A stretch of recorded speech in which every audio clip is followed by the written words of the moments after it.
جب حضرت نوح علیہ السلام اپنی قوم کی نافرمانی سے عاجز آ گئے تو آپ علیہ السلام نے پروردگار سے دعا کی کہ یا الہی اس نافرمان قوم پر اپنا عذاب بھیج۔ اللہ نے حضرت نوح علیہ السلام کی یہ دعا قبول کی اور کہا میں بہت جلد زمین پر ایک زبردست سیلاب نازل کرنے والا ہوں، تم اپنے اور اہل و عیال کے لیے ایک کشتی بنا لو۔ حضرت نوح علیہ السلام نے اس حکم کے مطابق کشتی بنائی۔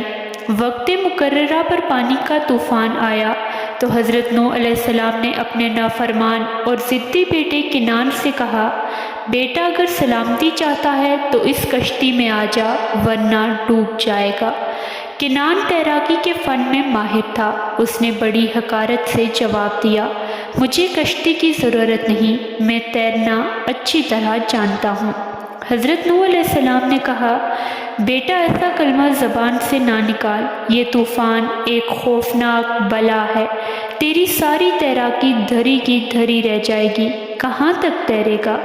کنان نے کہکا لگا کر کہا، میری فکر مت کریں، میں سب سے اونچے پہاڑ پر چڑھ جاؤں گا اور پہاڑ کی چوٹی پر پانی ہرگز نہیں پہنچ سکتا۔ یہ سن کر حضرت نوح علیہ السلام پکار اٹھے، اے بے خبر، خبردار، ایسا نہ کرنا، اس طوفان میں بڑے سے بڑا پہاڑ بھی گھاس کے ایک حقیر تنکے کے برابر ہے، اور خدا اپنے دوستوں کے سوا کسی کو اس بلا سے نجات نہ دے گا۔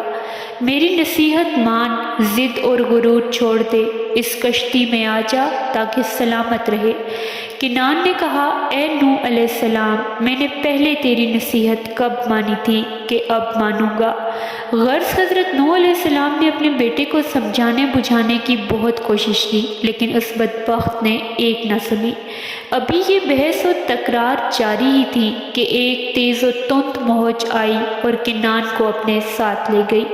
بیٹے کا یہ حشر دیکھ کر حضرت نوح علیہ السلام کی آنکھوں میں آنسو آ گئے اور اللہ تعالیٰ سے کہنے لگے، اے رحیم و کریم، تو نے مجھ سے وعدہ فرمایا تھا کہ میرے لوگ طوفان سے محفوظ رہیں گے، پھر یہ کیا ہوا؟ اللہ تعالیٰ نے ارشاد فرمایا، اے نوح علیہ السلام، جسے ہم نے غرق کیا وہ تیرے لوگوں میں سے نہ تھا، تجھے خود نیلے اور سفید کی پہچان نہ رہی؟ دیکھ، جب تیرے دانت میں کیڑا لگ جائے تب اس دانت کو اکھڑوا دے، بے شک وہ دانت تیرے ہی جسم کا حصہ ہے، لیکن جب وہ تکلیف دیتا ہے تو اس سے بیزار ہو جاتا اور سوچتا کہ اس کو نکال ڈالنا ہی بہتر ہے۔ یہ سن کر حضرت نوح علیہ السلام نے سجدہ کیا اور کہنے لگے، اے پروردگار، مجھے معاف کر دے۔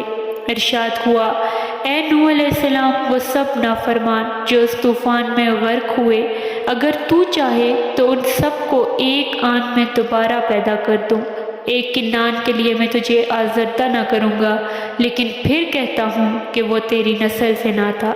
یہ سنتے ہی حضرت نوح علیہ السلام نے عرض کیا، اے میرے رب، میں ایسا نہیں چاہتا، میں تو تیرے ہر کام میں راضی ہوں، اگر تجھے منظور ہو تو مجھے بھی غرق کر دے، میں راضی برضا رہوں گا، اگر تو مجھے ہلاک کرے گا تو وہ موت ہی میری زندگی بن جائے گی، میں تیری ذات کے سوا کسی پر نظر نہ رکھوں گا۔ سچ ہے، جو خدا کی طرف نظر رکھے وہی عزت والا ہے، اور جو خدا کے سوا غیر پر نگاہ رکھے وہ ذلیل و خوار اور کفر میں مبتلا ہو۔